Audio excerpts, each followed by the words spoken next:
अच्छा, देखें, API integration में सबसे पहले हमें ये समझना ज़रूरी है कि एपीआई क्या होती है। बेसिकली एपीआई क्या है? एक तरीके का वे ऑफ कम्युनिकेशन है between front end and back and, ठीक है, या बिटवीन क्लाइंट एंड सर्वर, कि आपके फ्रंट एंड और बैक एंड को आपस में अगर मुझे कम्युनिकेट करवाना है, आपस में कम्युनिकेशन करनी है, तो मेरे पास जो रास्ता है वो क्या है? एक एपीआई है, ठीक है। जैसे अगर इंटरनेट यूज़ करना है या मुझे कोई और वेबसाइट खोलनी है, तो मेरे पास कम्युनिकेशन करवाने के लिए क्या है? बीच में एक इंटरनेट है, मेरा नेटवर्क है जिसके थ्रू मैं कम्युनिकेशन कर रहा होता हूँ। तो एपीआई सिंपल क्या है? वो एक कम्युनिकेशन का वे है, ठीक है। अच्छा, अब जब मैं फ्रंट एंड और बैक एंड कम्युनिकेशन में को पहले ही बता चुका हूँ ब्लॉक डायग्राम बना के किस तरीके से हो रही होती है, कि सबसे पहले हम फ्रंट एंड से स्ट्रक्चर इस तरीके से होता है। पहले आपका फ्रंट एंड होता है, बीच में आपका सर्वर होता है, और फिर आपका डेटाबेस होता है, ठीक है। कोई भी एप्लीकेशन होती है उसको हम या तो दो या तो तीन लेयर्स में डिवाइड करते हैं, ठीक है। नॉर्मली कुछ लोग दो लेयर कहते हैं, कुछ लोग थ्री लेयर्स कह रहे होते हैं। तो टू लेयर्स कहते हैं वो किस तरह कहते हैं? फ्रंट एंड और बैक एंड। थ्री लेयर्स किस तरह कह रहे होते हैं? फ्रंट एंड और फिर बैक एंड में दो पार्ट होते हैं, सर्वर एंड डीबी, डेटाबेस। होता क्या है कि सबसे पहले हम फ्रंट एंड से रिक्वेस्ट करते हैं बैक एंड को। अभी हम इतना डेप्थ में जा रहे हैं कि डीबी और सर्वर अलग अलग कर रहे हैं, हम दोनों को बैक एंड कह रहे हैं बस फिलहाल, ठीक है। तो हम अभी से दो समझते हैं, फ्रंट एंड और बैक एंड। इस तरीके से चल रही होती है। सबसे पहले फ्रंट एंड से एक रिक्वेस्ट होती है बैक एंड को फॉर गेटिंग सम डेटा और लाइक दैट। फिर उसके रिस्पॉन्स में, ये टर्म बड़ी इंपॉर्टेंट है, रिक्वेस्ट और रिस्पॉन्स। फ्रंट एंड से जब भी आप करोगे वो रिक्वेस्ट होगी हमेशा, वो रिस्पॉन्स नहीं हो सकता, वो रिक्वेस्ट होगी हमेशा, ठीक है। ये इंग्लिश की टर्म नहीं है, ये प्रोग्रामिंग की टर्म्स है, सही है। तो फ्रंट एंड से हमेशा क्या होगी? रिक्वेस्ट होगी। और बैक एंड से उस रिक्वेस्ट के रिजल्ट में बैक एंड पे क्या होगा? आपका एक रिस्पॉन्स आएगा फ्रंट एंड के लिए, ठीक है। और ये सारे काम करवा रही होती है एक एपीआई। हम एक एपीआई को कॉल करते हैं, एपीआई को हिट करते हैं, ठीक है। और देन उसके रिस्पॉन्स में डेटाबेस या बैकएंड से हमारे पास क्या होता है? एक रिस्पॉन्स मिलता है फ्रंट एंड को, ठीक है। अच्छा, थोड़ा सा एपीआई को ज़रा और स्टडी करते हैं। एपीआई कितने टाइप्स की हमारे पास होती हैं, ठीक है। देखिए, एपीआई बहुत सारी किस्म की होती हैं। मैं आपको कुछ नाम बताता हूँ। पब्लिक, प्राइवेट होती हैं, प्रोटेक्टेड होती हैं, पार्टनर होती हैं। अभी हम इतना डिटेल में नहीं जा रहे, ये टॉपिक हमारे पास है बैकएंड के अंदर है, ये डिटेल में, क्योंकि वहाँ हम अपनी खुद की एपीआईज बना रहे होंगे। अभी हम क्या करेंगे? फ्रंट के अंदर लोगों ने जो एपीआईज बनाई हैं उनमें सिर्फ यूज़ करना सीखेंगे, उन्हें इंटीग्रेट करना सीखेंगे। जब हम बैकएंड पढ़ेंगे हम अपनी खुद की एपीआईज बनाना सीखेंगे, फिर उनको इंटीग्रेट करेंगे फ्रंट एंड बना के अपना, ठीक है। तो अभी मैं आपको इतना बता दूं कि एपीआईज की वजह से मल्टीपल टाइप्स होती हैं। उनमें एक होती है पब्लिक एपीआई। पब्लिक एपीआई क्या होती है? कि वो एपीआई जो हर किसी के लिए अवेलेबल होती है, मतलब उसमें कोई रिस्ट्रिक्शन नहीं होती कि ये बंदा यूज़ कर सकता है, ये बंदा यूज़ नहीं कर सकता, कोई रिस्ट्रिक्शन नहीं होती उसके अंदर, हर किसी के लिए वो अवेलेबल होती है, सही है। अच्छा, अब जैसे मैं आपको एग्जांपल देता हूँ। जैसे हमने अभी रिसेंटली जावास्क्रिप्ट जब हमारा पढ़ लेते हैं, हमने यूज़ की थी गिटहब की एपीआई। वो क्या थी? वो पब्लिक एपीआई थी, कि वो हर किसी के लिए अवेलेबल थी, कि मैं ये ऐसे नहीं कि कोई उसके लिए कोई स्पेसिफिक कंडीशन चाहिए जब वो एपीआई कॉल होगी। वो हर किसी के लिए ओपन अवेलेबल थी, तो वो उसे कहते हैं पब्लिक एपीआई। हमने वेदर ऐप बनाई थी, नहीं बनाई हमने वेदर ऐप, सॉरी, वो बनाया था यूज़र्स की लिस्ट हमने एक दफ़ा फैच की थी जेसन प्लेस होल्डर की एपीआई से। यूज़र की लिस्ट हमने फैच की थी ना, वो पब्लिक एपीआई है। अब प्राइवेट एपीआई क्या होती है? अच्छा, प्राइवेट नहीं होती, प्रोटेक्टेड कहते हैं उसको बेसिकली, सही है। अब वो एपीआईज क्या होती हैं? जिनमें कोई स्पेसिफिक कंडीशन रिक्वायर्ड होती है, कि कुछ स्पेसिफिक यूज़र इसको एक्सेस कर सकते हैं, कुछ नहीं कर सकते। फॉर एग्ज़ाम्पल, आप फेसबुक खोलते हैं, ठीक है। फेसबुक पे आप कोई पोस्ट कर रहे हैं, क्या कर रहे हैं? कोई पोस्ट कर रहे हैं या कोई पिक्चर अपलोड कर रहे हैं, अपनी यूँ समझ लें, पोस्ट को छोड़ें, पिक्चर अपलोड कर रहे हैं। तो अब इसकी ना पीछे क्या होगी? एक एपीआई, हर चीज़ की ना एपीआई होती है। जितनी भी आपको फ्रंट एंड के ऊपर फंक्शनैलिटी दिख रही होती है ना, जो भी बिहाइंड द सीन क्या होता है, हर उसके लिए एक एपीआई बनी हुई होती है, ठीक है। अब हम सपोज़ कर लेंगे, आप सपोज़ कर लें कि पिक्चर अपलोड जो हम करते हैं उसके पीछे क्या होता होगा। जैसे ही मैंने पिक्चर अपलोड पे क्लिक किया तो एक एपीआई कॉल होती है पीछे, और उस एपीआई के पीछे कुछ वर्किंग होती है, उसके बाद मेरी पिक्चर अपलोड हो जाती है फेसबुक पर। हाँ सपोज कर लेते हैं अभी, ठीक है, हमने सपोज कर लिया। अब क्या हर बंदा, कोई भी बंदा आप वाली जो एपीआई है, लेट से आपकी प्रोफाइल पिक्चर अपलोड आपने करनी है, तो आपकी प्रोफाइल पिक्चर को आपके अकाउंट से मैं अपलोड कर सकता हूँ? नहीं कर सकता।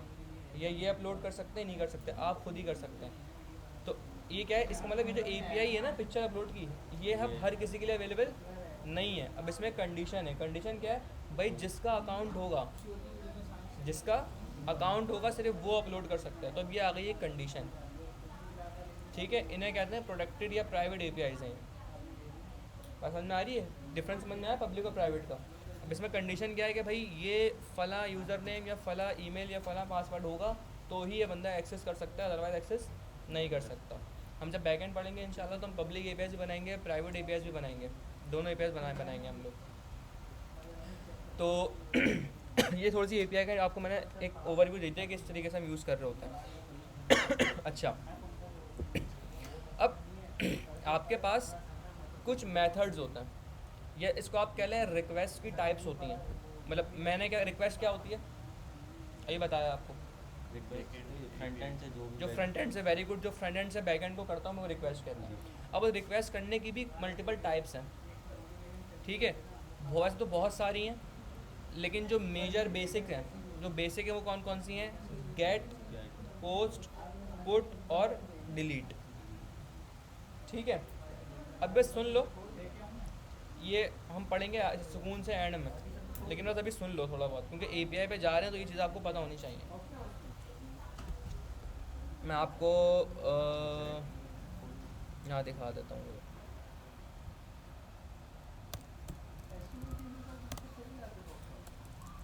गेट डिलीट और पोस्ट और कौन सी sir API backend database API database backend अभी डेटाबेस वगैरह नहीं है हमारे पास, बैकएंड अभी हम सिर्फ फ्रंट एंड बैकएंड को जानते हैं बस।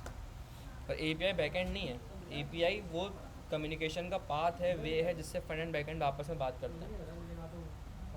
एपीआई बैकएंड नहीं है, एपीआई फ्रंट एंड भी नहीं है। एपीआई वो रास्ता है या वो एक तरीका है, वे ऑफ कम्युनिकेशन है जिससे हम फ्रंट एंड बैकएंड आपस में कम्युनिकेट करते हैं। अच्छा ये देखें, मैं आपको इमेज से समझा देता हूँ, कोई अच्छी सी मुझे अगर इमेज दिख जाए।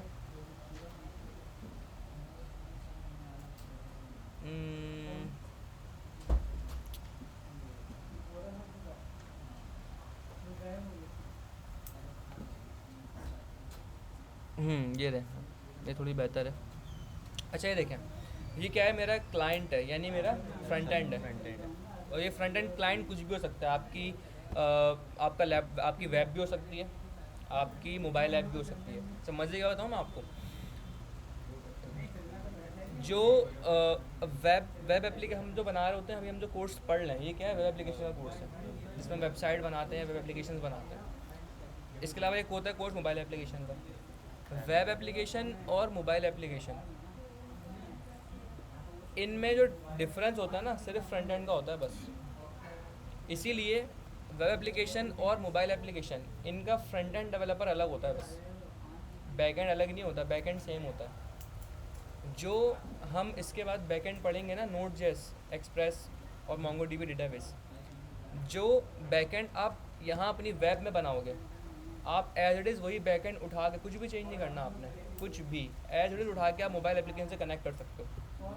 कोई भी मोबाइल ऐप बना रहे हो आप, तो मोबाइल ऐप और वेब, इसमें ये फ्रंट एंड का डिफरेंस है बस, बैक एंड दोनों का सेम ही होता है। मतलब डिफरेंट करना चाहो कर सकते हो, लेकिन वैसे सेम ही होता है। ऐसा नहीं कि आप रिएक्ट के ऊपर मोबाइल एप्लीकेशन बना लो, ऐसा नहीं हो सकता। आपको मोबाइल एप्लीकेशन के लिए रिएक्ट नेटिव या कोई और लिखनी पड़ेगी लैंग्वेज। तो ये हमारा क्या है, क्लाइंट है। ये क्लाइंट वेब भी हो सकता है, मोबाइल भी हो सकता है, ठीक है। ये आपका क्या है, बैक एंड है, ठीक है। अब ज़रा गौर से देखें। अच्छा वो तो और छोटा ही हो गया, बल्कि नहीं होगा ना, हाँ सही है। अब देखें हो क्या रहा है सबसे पहले।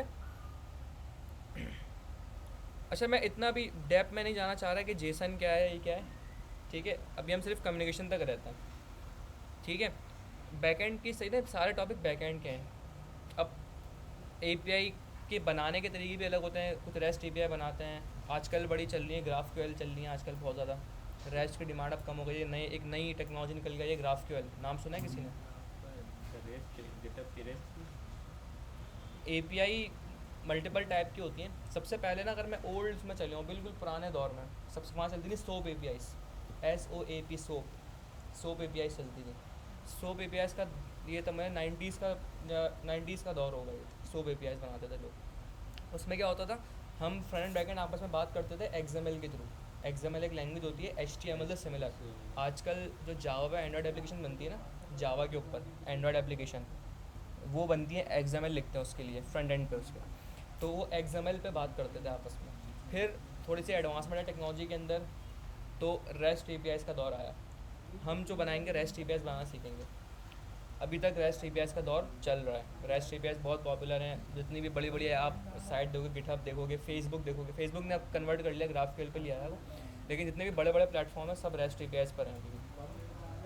अब जो एक नया दौर आने वाला है और आ रहा है वो है ग्राफक्यूएल का।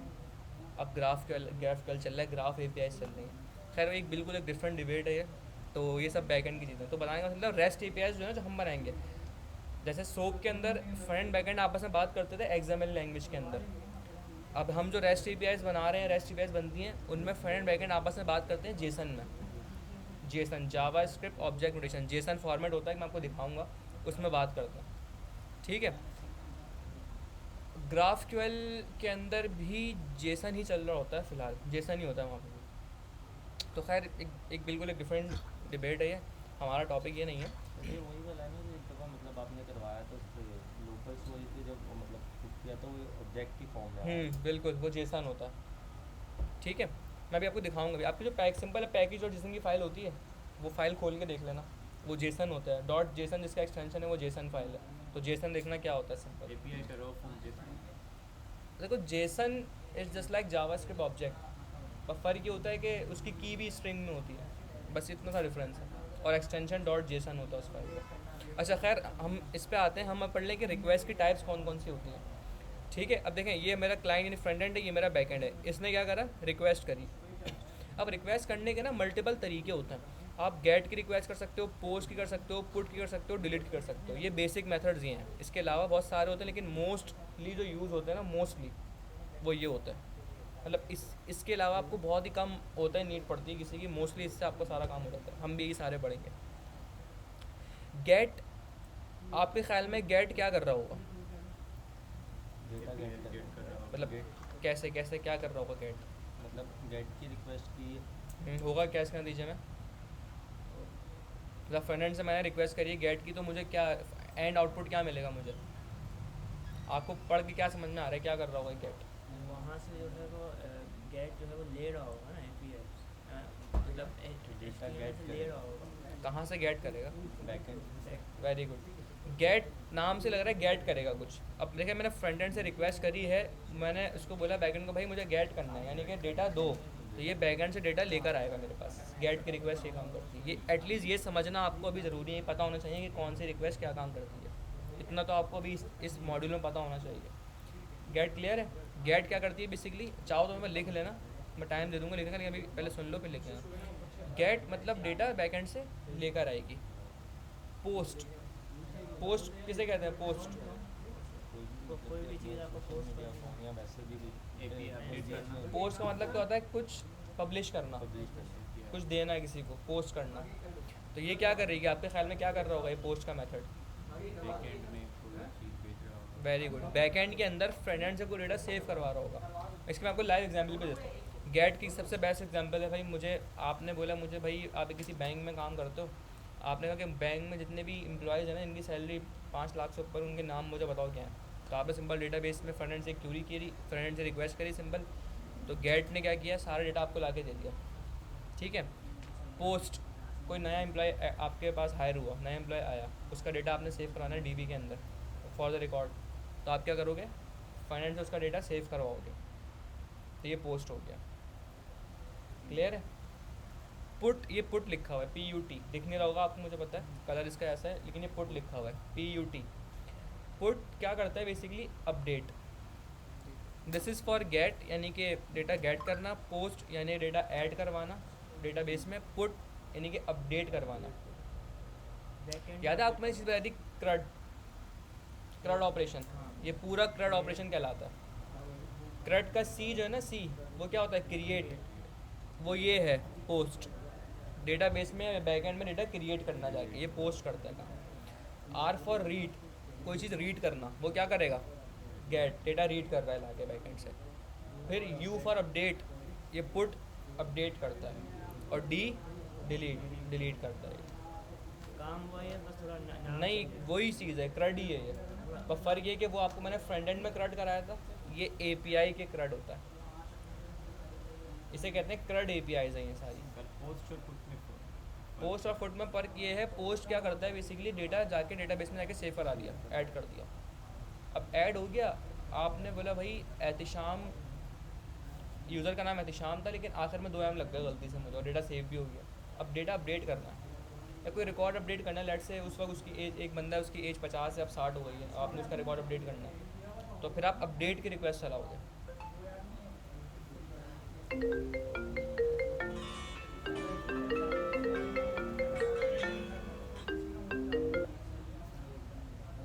अस्सलाम वालेकुम।